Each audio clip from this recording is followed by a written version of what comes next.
Hello all, so welcome back. In the previous class we have discussed about the structure of the chloroplast, the TS of the chloroplast, and we have seen that the chlorophyll molecule along with the secondary pigments, it is present in the form of what is called as the light harvesting complex, okay. So in today's class, let us learn about the events in photosynthesis. So what exactly will happen during photosynthesis? Okay, so photosynthesis, children, if you remember, it is the process of making food by the plant in the presence of carbon dioxide, water, sunlight and chlorophyll. So those four factors will be helping in manufacture of the food for the plant, which will be in the form of glucose. We have even learned the equation for that. So in this class we will be learning about the events in photosynthesis. What are the different events? Okay, so the process of photosynthesis actually is not so simple as we just gave a definition like. Okay, it is not so simple, it is very complicated and lot of process is actually involved. So talking about photosynthesis, in photosynthesis we have three events. Okay, so there are three events in photosynthesis. That is, it will proceed in three stages or three events are there. What are those? So first step is called activation of chlorophyll molecule. What is this event is?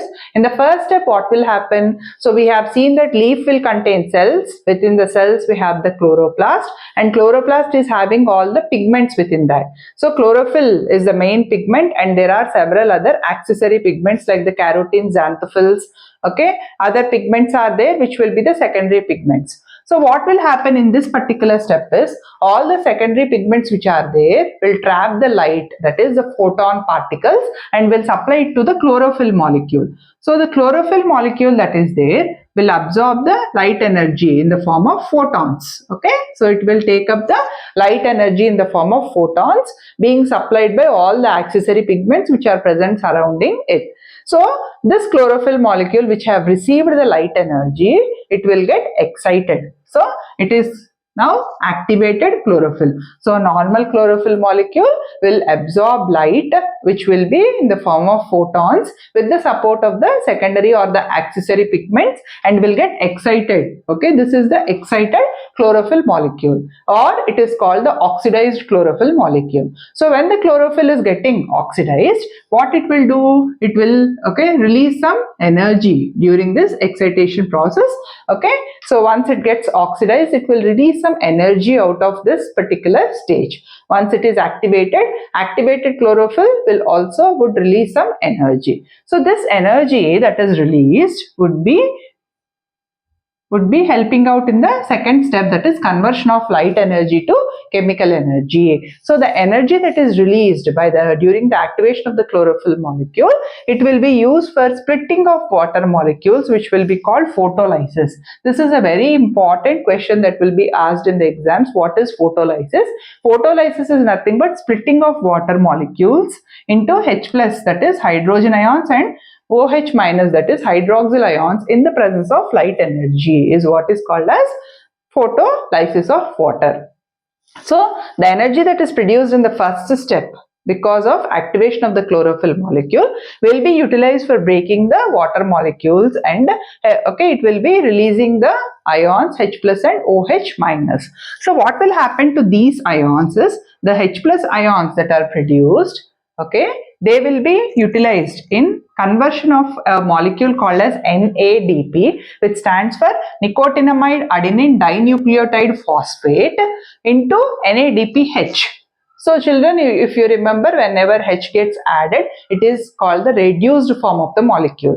So here actually NADP will be the oxidized form. So with the help of the proton that is added, that is H+, which is getting added, it will get converted into NADPH, which is the reduced form. Okay, and also we have the release of OH minus ions.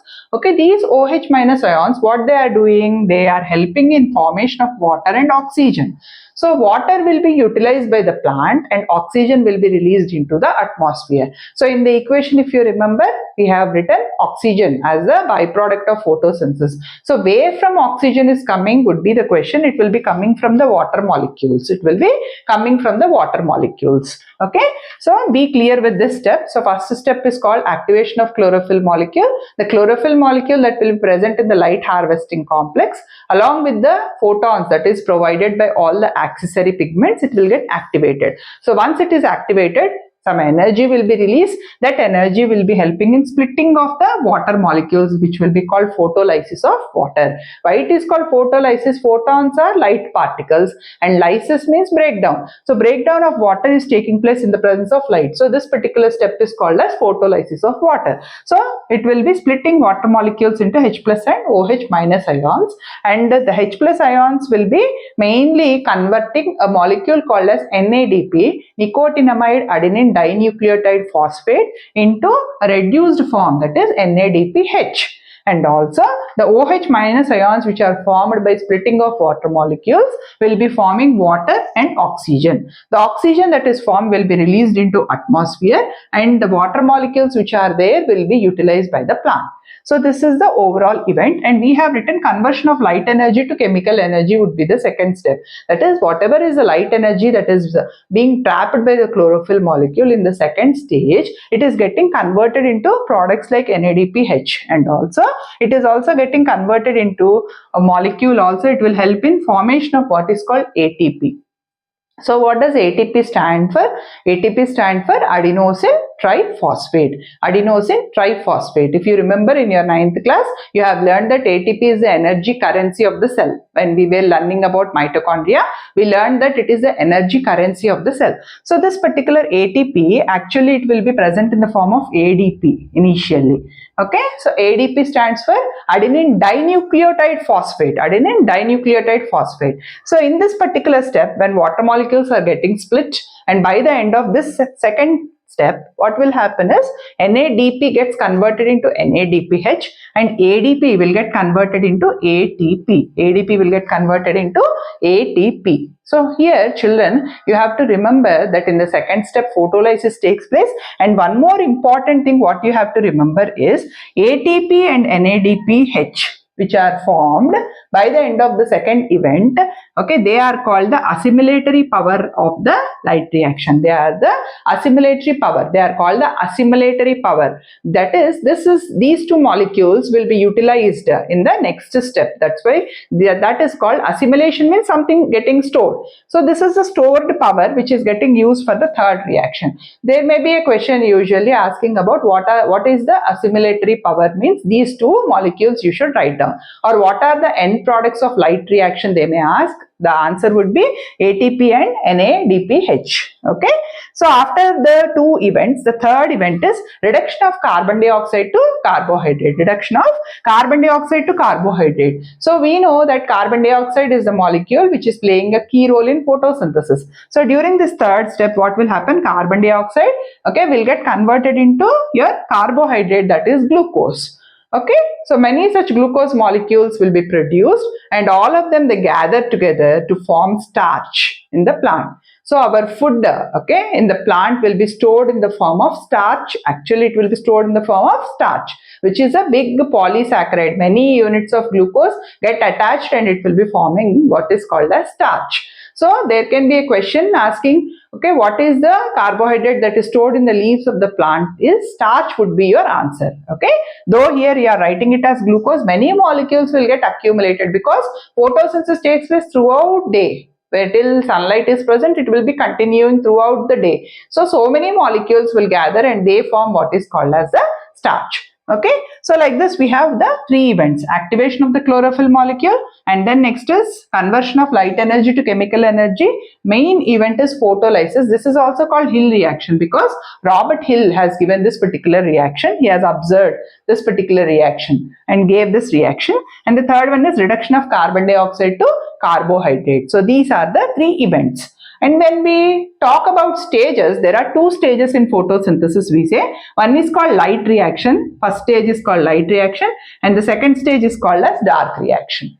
Okay, so what is this light reaction? The first two events together is what is called light reaction, because they take place in the presence of light only. They take place in the presence of light only. So that's why it is called light reaction. Also it is called as the photochemical reaction. Also this is called the photochemical reaction or the Hill reaction. Okay, so there are different names for this: photochemical reaction, Hill reaction, or light reaction. That's why here what we are saying, ATP and NADPH are the end products of light reaction. They are the end products of light reaction. So first two stages will be related to your light reaction. Next one, the third stage, which is reduction of carbon dioxide to carbohydrate, is your dark reaction. So what is this dark reaction? Usually then there can be an MCQ asking whether dark reaction takes place in the presence of light or in the absence of light. Actually, dark reaction, children, remember that it is independent of light. That is, it can take place in the presence or absence of light. Okay, so therefore this dark reaction usually will be called as light independent reaction. What it is called as? It is called as light independent reaction. It is not dependent on light.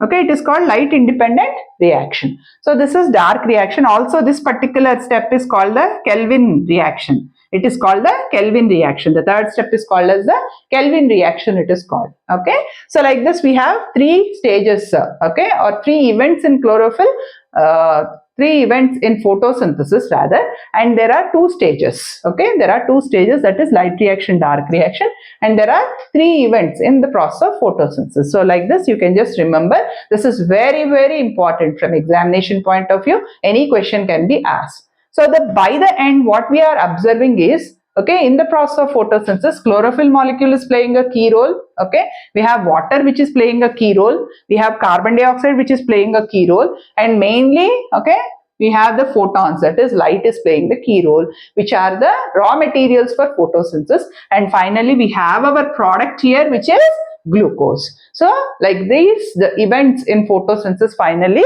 will lead to formation of glucose, which will get stored in the form of starch in the plant. So in further classes we will see how we will actually come to know really whether there is starch in the plants or not. Okay, so hope you followed. Get ready for the next session. Thank you.